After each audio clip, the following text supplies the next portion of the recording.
আসসালামু আলাইকুম। আমি এখন আছি বসুন্ধরা আবাসিক এলাকায়।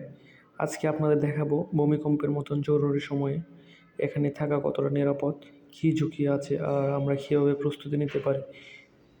চলুন শুরু করি। ঢাকার অন্যতম প্ল্যানেট এলাকা বসুন্ধরা। এখানে নতুন ভবন, প্রশস্ত রাস্তা, রেসিডেন্সিয়াল এনভায়রনমেন্টাল থাকায় একটা হচ্ছে ওটা রূপায়ণ সিটি, রূপায়ণ বিজনেস পার্ক। বাংলাদেশে কিছু কিছু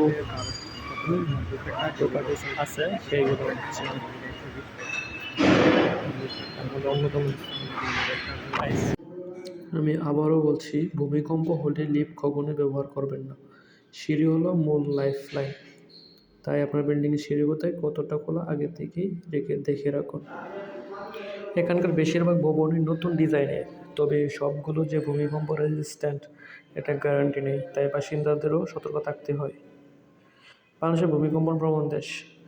ঢাকার ঘনবসতি আর বহুতলা ভবন ঝুঁকি বাড়ায়। বসুন্ধরার রাস্তা বড় হলেও কিছু গলি আছে যেখানে থেকে দ্রুত বের হওয়া কঠিন হতে পারে।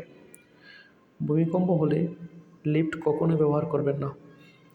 সিঁড়ি হলো মূল লাইফ লাইন, তাই আপনাদের বিল্ডিংয়ের সিঁড়ি কোথায় কতটা খোলা আগে দেখে রাখুন।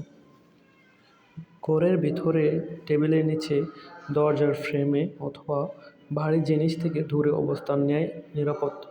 আলমারি বা ভারী ওয়ারড্রোব যেন মাথার উপরে না পড়ে, সে পাশে না থাকাই ভালো। ভূমিকম্পের পর সবচেয়ে প্রয়োজন খোলা জায়গা। বসুন্ধরায় কিছু ব্লকে ছোটোখাটো ওপেন স্পেস আছে, কিন্তু সবখানেই নয়, তাই আপনার ব্লকের নিয়ারেস্ট ওপেন স্পেস আগে থেকে জেনে নিন। সেদিন ভূমিকম্প হলে আমিও বাইরে নামতে কয়েক সেকেন্ড সময় নিলাম, কিন্তু পরে বুঝলাম প্রথম 20 থেকে 30 সেকেন্ডই সবচেয়ে গুরুত্বপূর্ণ। তাই শান্ত থেকে সিদ্ধান্ত নেওয়াই জরুরি।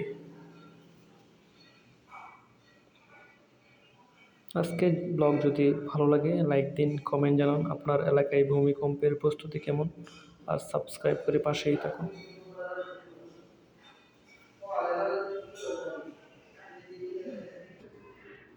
ভূমিকম্পের ভবিষ্যৎ করণীয়: নিজের বিল্ডিং সম্পর্কে জানুন। বিল্ডিংয়ে স্ট্রাকচারাল সেফটি সার্টিফাইড আছে কিনা খোঁজ নিন। সিঁড়ি, ইমার্জেন্সি এক্সিট, অ্যাসেম্বলি পয়েন্ট সব ঠিকঠাকভাবে জানুন। লিফটের জরুরি পাওয়ার সিস্টেম আছে কিনা দেখুন।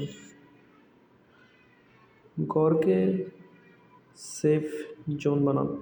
বাড়ি, আলমারি, শোকেস, ওয়াল টিভি ভালোভাবে ক্রু দিয়ে লাগান। বেডের ওপারে কখনো ভারী জিনিস রাখবেন না। দরজার ফ্রেম, টেবিলের নিচে দ্রুত আশ্রয় নেওয়ার জায়গায় তৈরি করে রাখুন। জরুরি ব্যাগ রাখুন।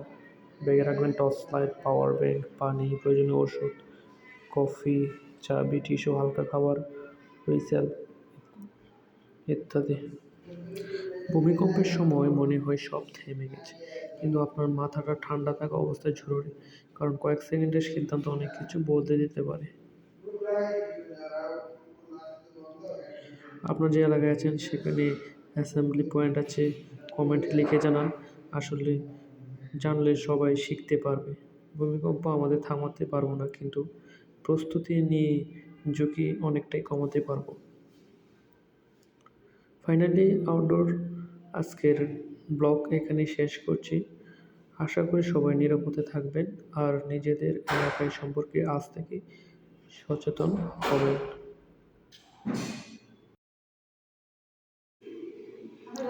সবশেষে এটাই বলবো, মানসিকভাবে প্রস্তুত থাকুন। ভূমিকম্পের সময় অনেক ভয় পাওয়া এটাই স্বাভাবিক, কিন্তু মাথা ঠান্ডা রাখুন। 20 থেকে 30 সেকেন্ড নিরাপদ স্থানে থাকুন। ঝাঁকি থামলে সবাই বের হন। সবচেয়ে গুরুত্বপূর্ণ কথা, ভূমিকম্প আসে হঠাৎ, কিন্তু প্রস্তুতি নেওয়া যায় আগে থেকেই। সো বিল্ডিং ম্যানেজমেন্টকে সচেতন করুন। ফায়ার ড্রিল বা আর্থকুইক ড্রিল আয়োজনের কথা বলুন। সিঁড়ির লাইট যেন সবসময় কাজ করে, এক্সিট পথ যেন ব্লক না থাকে। বিশেষ ক্ষেত্রে আমরা মোবাইলে কিছু গুরুত্বপূর্ণ অ্যাপ রাখতে পারুন, যেমন আবহাওয়া ও দুর্যোগ বিষয়ক সরকারি app, family location sharing app, emergency contact save করে রাখুন।